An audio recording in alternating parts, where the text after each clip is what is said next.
Yo, what's up guys, kembali lagi bersama kami dari kelompok 5 Praktikum K3 dalam keperawatan. Yang beranggotakan pertama ada Fajrianur, Fatimah Wulandari, Iriana Kontesa Mahadani, Muhammad Nur, Nola Rosita, Reska Aulianur, dan saya sendiri. Pasti kalian sudah mengetahui jika kalian terus mengikuti konten YouTube dari kelompok kami di setiap minggunya, yaitu saya Andre Gilang Permana. Dan tak lupa kakak pembimbing kami yaitu Kak Nurnida. Sebelumnya, apakah kalian tahu apa itu hajar psikososial? Ini ya.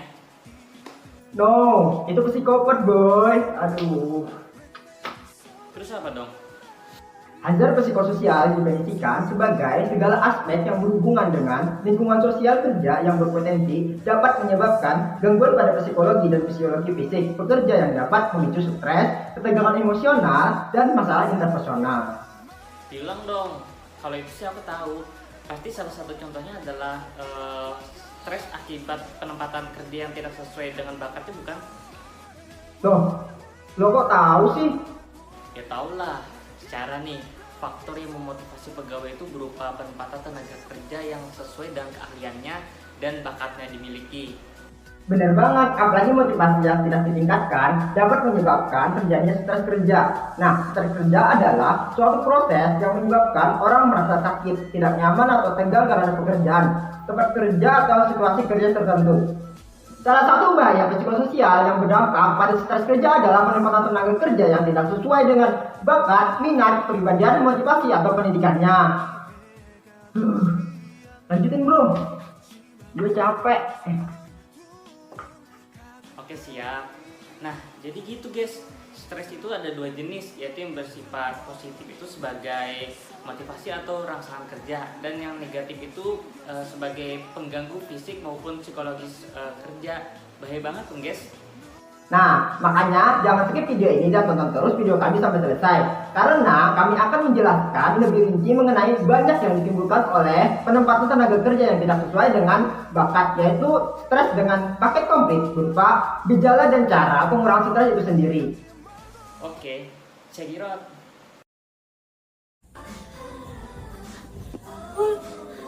Kamu kenapa? Iya, kenapa sih? Kaget banget kelihatannya. Yang ada aku kaget, dia teriak. Ini loh, masa iya seorang perawat ngelakuin kesalahan besar kayak gini? Apa sih? Aku mau lihat juga dong. Nak, nanti kalau kamu udah besar, udah kuliah nanti, kamu ambil jurusan keperawatan aja ya, Nak. Iya, ambil jurusan keperawatan aja. Biar nanti kalau udah besar bisa ngerawat orang lain yang butuh pertolongan kamu di luar sana. Tapi mah, kesehatan bukan bakat Reska. Bakat Reska itu mau gambar, jadi Reska mau masuk jurusan arsitek. Ya, tapi kan Mama pengen kamu tuh kerja nanti besarnya itu sebagai perawat, biar bisa nanti ngerawat Mama sama Papa, gitu loh, Nak. Tapi mah, Pak, Reska nggak mau masuk jurusan itu. Susah. Reska mau masuk kuliah jurusan yang ingin Reska pilih. Sudahlah, mending ikuti kata mama papa aja. Ini demi kebaikan kamu juga kok.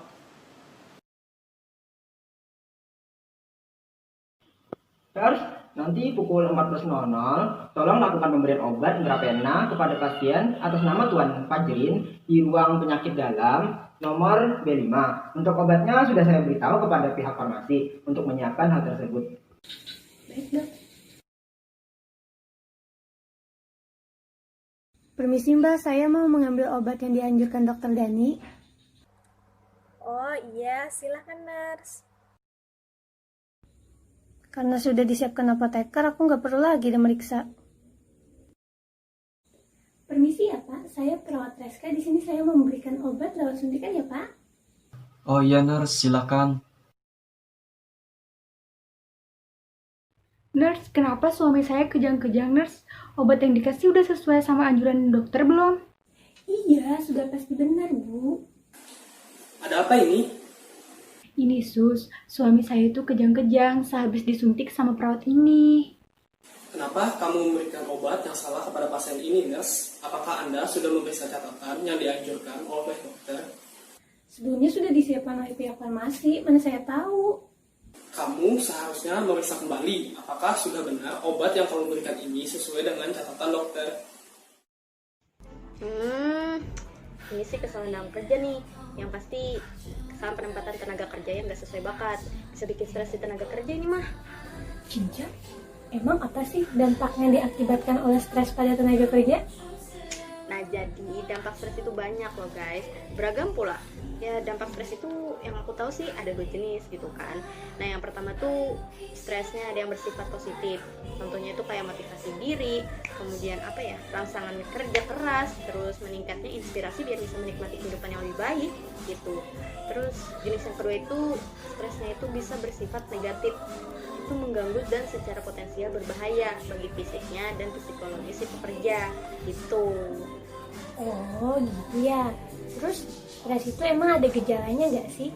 Ya pasti ada lah. Gejala stres itu ada 3 kategori. Nah, yang pertama itu ada gejala fisiologi stres. Biasanya bisa menciptakan perubahan metabolisme, meningkatkan laju detak jantung dan pernafasan, menimbulkan sakit kepala dan menyebabkan serangan jantung. Kalau gejala yang kedua adalah psikologi stres yang berkaitan dengan pekerja, dapat menyebabkan ketidakpuasan dalam bekerja. Terus dalam bekerja juga muncul ketegangan, kecemasan, mudah marah, kebosanan, konsentrasi berkurang, dan menunda-nunda pekerjaan. Makanya bisa menyebabkan kesalahan dalam pemberian asuhan keperawatan bagi perawat. Nah, yang terakhir itu ada gejala perilaku stres, gelisah, nafsu makan berlebihan maupun berkurang, dan gangguan tidur. Kebiasaan seperti ini tuh gak mencerminkan sosok seorang perawat profesional dan mempengaruhi kinerja perawat dalam pemberian asuhan keperawatan. Terus gimana cara ngurangi stres akibat penempatan tenaga kerja tidak sesuai pada bakatnya? Cara ngurangin stresnya tuh kalau nggak salah apa ya kemarin? Program manajemen stres kerja itu tuh. Emang apa sih manfaat dari program manajemen stres itu? Nah, jadi program manajemen stres itu sendiri memberi media dan pelatihan menata emosi dan pikiran yang mempunyai efek peningkatan penampilan kerja sehingga bekerjanya jadi optimal gitu. Oh, terus ada cara lain nggak untuk mengurangi stresnya? Ya pastinya ada dong. Cara lain untuk mengurangi stres itu sendiri meliputi pola makan yang bergizi, memelihara kebugaran, latihan pernapasan, latihan relaksasi, melakukan aktivitas yang mengembirakan, dan menjalin hubungan yang harmonis. Terus secara biologi ada nggak sih manfaat program manajemen stres itu? Ya jelasnya ada dong. Manajemen program stres kerja secara biologi itu sendiri bermanfaat, meningkatkan sistem imunitas tubuh, mencegah kerusakan endotel pembuluh darah, dan meregulasi pengeluaran hormon stres yang berperan menimbulkan kekakuan pembuluh darah pada penyakit jantung koroner. Selain itu, dukungan sosial terutama orang terdekat seperti keluarga, teman kerja, atau pasangan juga dapat mengurangi stres. Supaya dapat dukungan maksimal, butuh banget yang namanya komunikasi yang baik pada semua pihak, biar dukungan sosialnya dapat diperoleh. Nah, ya guys. Seperti itulah penjelasannya tadi. Bagaimana? Dapat mengerti belum? Maklum ya guys, para pekerja sering merasa jenuh dan stres akibat kerja apabila jika tidak sesuai keahlian dan bakat ditempatkan kerjanya. Dijamin kerjanya gak ikhlas, makanya ngasal gitu. Sama aja kan kayak kalian. Jujur deh, pasti pernah merasa stres sama tugas kuliah kan? Apalagi tugas kuliahnya susah, banyak, gak ngerti, masuk kuliah kepaksa pula, rasanya. Astagfirullahaladzim, teman-temanku, insaf woy, yang ikhlas dikit guys ya. Kita sebagai perawat harus melakukan tugas kita dengan baik. Walaupun pada awalnya ini bukan passion kita, cobalah menerima bahwa ini loh takdir Tuhan buat kita. Betul. Jangan sampai kita melakukan hal yang sama seperti video yang telah ditayangkan. Ingatlah kiat-kiat sebelumnya. Siapa tahu nanti ketika kalian bekerja di rumah sakit, merasakan gejala stres akibat penempatan kerja yang tidak sesuai dan bakat yang kalian miliki. Tips ini tidak hanya untuk bekerja, kalian para mahasiswa juga bisa mencobanya. Siapa kali stres sama pacar, maksudnya kuliah, hahaha. Udah closing, masih sempat aja ngelawak. Kuilah balik. Noh, di sana ada cewek cantik tuh. Samperin yuk. Gasken. Mungkin itu saja yang dapat kami sampaikan. Terima kasih telah menyaksikan video kami. Mohon maaf apabila ada kesalahan atau kekurangan dalam penyampaian materi. Semoga ilmunya bermanfaat. Jangan lupa like, komen, and subscribe channel kami PSIK ULN 2020 K3. See you on next video. Annyeong.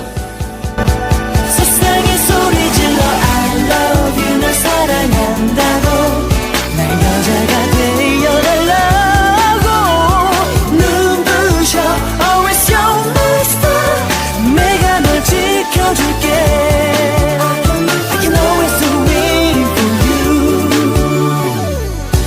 긴 하루의 끝에서 날 웃게 한 유일한 사람, 힘겨운 내 삶의 끝에서 날 반겨준 단한 사람, 다시 하루를 시작해